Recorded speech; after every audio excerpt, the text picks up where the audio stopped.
मिहिका ने बुलाया मिहिर को एक कॉफे में और बताया कि शगुन की हरकतें कुछ अच्छी नहीं है। मैं भी जानती हूँ कि शगुन तुम्हारी बहन है और तुम्हें मतलब उसके खिलाफ तुम कुछ भी ऐसा बुरा नहीं सुन सकते। और मैं ये भी जानती हूँ कि शगुन के पास अब पीहू ना ही रहे तो अच्छा होगा, क्योंकि मैंने देखा है शगुन उसकी आदतें बिगाड़ रही है।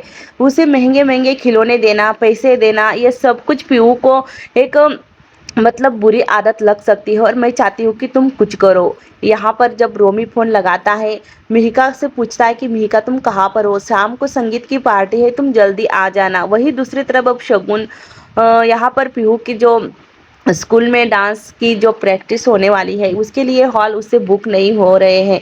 और शगुन को भी कुछ साड़ियाँ लेनी है, तो यहाँ पर शगुन साड़ी खरीदने के लिए आता है। वही दूसरी तरफ रमन भी अपनी इशिता के लिए शादी की साड़ी खरीदने के लिए आता है। बिना यहाँ पर शगुन से और पीहू से ये बात छुपाई गई है कि इशिता और रमन की शादी हो रही है। शगुन पूछती है कि रमन तुम किसके लिए साड़ी खरीदने आए, और हाँ तुम शादी शादी कह रहे थे। तभी रमन कहता है कि शादी नहीं कह रहा था, बल्कि मेरे मुंह से निकल गया, आलिया और आदि की सगाई है, इसी वजह से हम खरीदने के लिए आए हैं, है ना आदि। तभी आदि कहता है कि हाँ मॉम, शगुन मॉम आपको पता नहीं है कि आलिया के लिए मैं साड़ी खरीदने आया था और पापा भी मेरे साथ आए थे। तभी यहाँ पर रमन आदि को कहता है कि बाल बाल बच गए। शगुन को पता चल जाता कि इशिता और मेरी शादी है तो वो बहुत बड़ा बवाल कर देती। हम नहीं चाहते कि उसे किसी भी तरह से पता चले कि इशिता और मेरी शादी होने वाली है। जब यहाँ पर मिहिका घर आ जाती है तो वो चुपचाप से बैठी होती है। रोमी उससे कहता है कि मिहिका क्या हुआ, तुम इतनी उदास क्यों हो। यहाँ पर रोमी समझ नहीं पाता कि इसके दिमाग में क्या चल रहा है। तभी यहाँ पर मिहिर से उसने कुछ बातें की होती है कि आर्या की कस्टडी मत सॉरी पीहू की कस्टडी फिर से उसकी अक्का को मिले, इशिता और रमन को मिले। इसी वजह से वो मिहिर से मिलने गई थी कॉफे में, और मिहिर ने उसे बुलाया है शाम को वकील से मिलने के लिए। तभी यहाँ पर जो आलिया की दादी होती है वो कहती है कि शगुन इस शादी में ना ही रहे तो अच्छा होगा। शगुन को किसी भी वजह से मुझे चेन्नई 2 दिन के लिए चेन्नई उसे लेकर जाना होगा। आलिया की दादी कहती है कि शगुन आलिया की शादी है तो मैं उसकी शादी के लिए और उसकी सगाई के लिए कुछ साड़ियाँ खरीदना चाहती हूँ कांजीवरम की, कि तुम मेरे साथ शॉपिंग के लिए चलोगी चेन्नई। तभी यहाँ पर शगुन कहती है पर पीहू का ख्याल कौन रखेगा। आलिया और मनी कहती है कि हम रख लेंगे। शगुन तुम बिंदास टेंशन फ्री होकर चेन्नई जा सकती हो। यहाँ पर शगुन को जबरदस्ती आलिया की दादी जो होती है वो लेकर जाती है ताकि रमन और इशिता की शादी अच्छे से निपट जाए और शगुन कोई वहाँ पर बवाल ना करे। यहाँ पर आलिया पीहू को लेकर आती है भल्ला हाउस में और पीहू से कहती है कि देखो हमारी सगाई है ना, तुम्हारे मतलब आदि और मेरी सगाई है तो तुम्हें सारा फंक्शन अटेंड करना होगा पीहू। तभी यहाँ पर पीहू को भी पता नहीं होता है कि रमन और इशिता की दोनों की शादी होने वाली है, बल्कि पीहू को यही बताया गया है कि यहाँ पर सगाई होने वाली है। तभी यहाँ पर पीहू कहती है कि रूही दीदी सगाई में तो संगीत होता नहीं है, फिर आप सगाई में संगीत की फंक्शन कैसे रख रहे हो। तभी यहाँ पर रूही कहती है कि क्या है ना पीहू, आजकल सगाई में भी संगीत मतलब डांस करते हैं। दूसरी तरफ यहाँ पर आदि भी अपनी नाना नानी को डांस सिखा रहा है, उन दोनों को डांस करना नहीं आता। वो कहते हैं कि आदि तुम हमें क्या ऐसा डांस करना सिखा रहे हो। यहाँ पर बाहर काफी धूमधाम से डांस की प्रैक्टिस हो रही होती है। तभी यहाँ पर रमन और ऋषिता आ जाते हैं। रूही दोनों का हाथ पकड़ लेती है और कहती है कि पापा आपको ऐसा डांस करना है, और वो इशिता को भी, इशिमा आप भी आओ हम हमारे साथ डांस करने के लिए। पीहू देखती है कि इशिता और रमन दोनों एक साथ डांस कर रहे हैं, वो भी इतनी नजदीक आकर। पीहू इन दोनों को तरफ देखती है और आगे जाती है और कहती है कि इशिता आंटी, हार वाले आंटी ऐसे नहीं करते हैं डांस, मैं सिखाती हूँ आपको कि कैसे डांस करते हैं। इशिता काफी खुश हो जाती है क्योंकि पीहू भी उनकी खुशी में शामिल होना चाहती है। बल्कि पीहू को तो पता नहीं इन दोनों की शादी है। फिर भी यहाँ पर जो आलिया है वो कहती है कि मैं चाहती हूँ कि पीहू भी अपनी मम्मी पापा की शादी में हर एक फंक्शन वो काफी एंजॉय करे। सिर्फ शादी के वक्त हम पीहू को कहीं और ले जाएंगे, बस पीहू को पता नहीं चलने देंगे, बस इतने ही। यहाँ पर रमन काफी खुश होता है क्योंकि रमन की शादी फिर से इशिता के साथ होने वाली होती है। रमन काफी शॉपिंग करके लाता है इशिता के लिए, घर के लोगों के लिए, और आदि भी।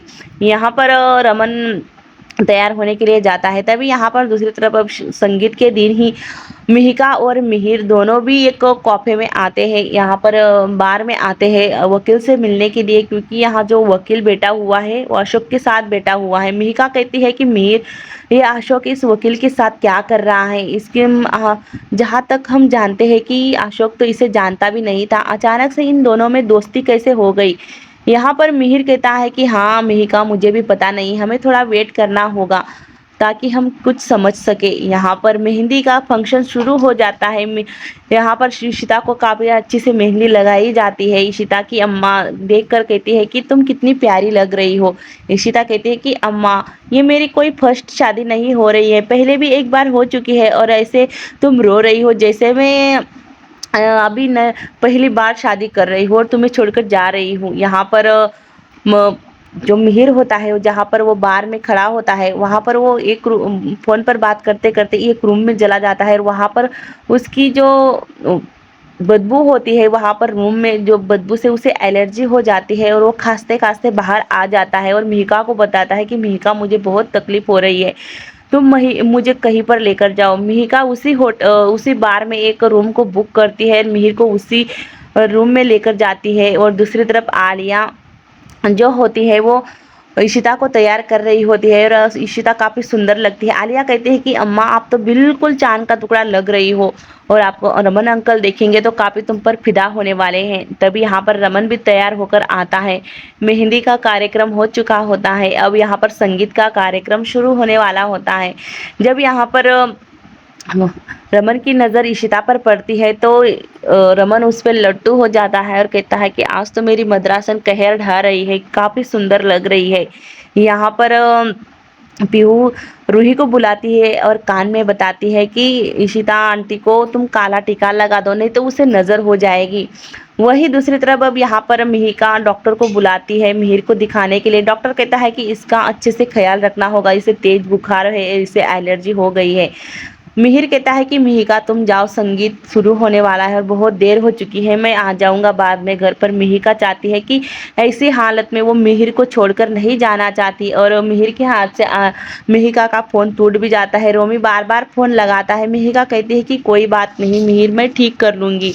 यहाँ पर ऐसी गलतफहमी पैदा होगी जो मिहिका और रोमी के रिश्तों पर सब दोनों पे असर पड़ने वाली है। यहाँ पर जब दरवाजे खटखटाने की आवाज़ आती है तो मिहिका देखती है कि यहाँ पर पुलिस क्यों आई हुई है। मिहिका कहती है कि आप यहाँ पर क्या कर रहे हो। पुलिस कहते हैं कि आप दोनों यहाँ पर क्या कर रहे हो। हमें खबर मिली है कि जो कपल यहाँ पर इस होटल में रुकते हैं पति पत्नी बनकर, मतलब वो पति पत्नी नहीं होते और यहाँ पर वो गलत काम करते हैं, इसी वजह से हम उनको गिरफ्तार करने आए हैं, और तुम भी यही कर रहे हो यहाँ पर। मिहिका कहती है कि हम अच्छी एक फैमिली से बिलोंग करते हैं, हम ऐसे कोई हरकत नहीं कर रहे हैं, बल्कि ये मेरा अच्छा खासा दोस्त है और मेरा पुराना फ्रेंड भी है। तो तुम ऐसी बात अपने दिमाग में सोचना भी मत। यहाँ पर तस्वीरें खींचने लगती है मिहिका की और मिहिर की।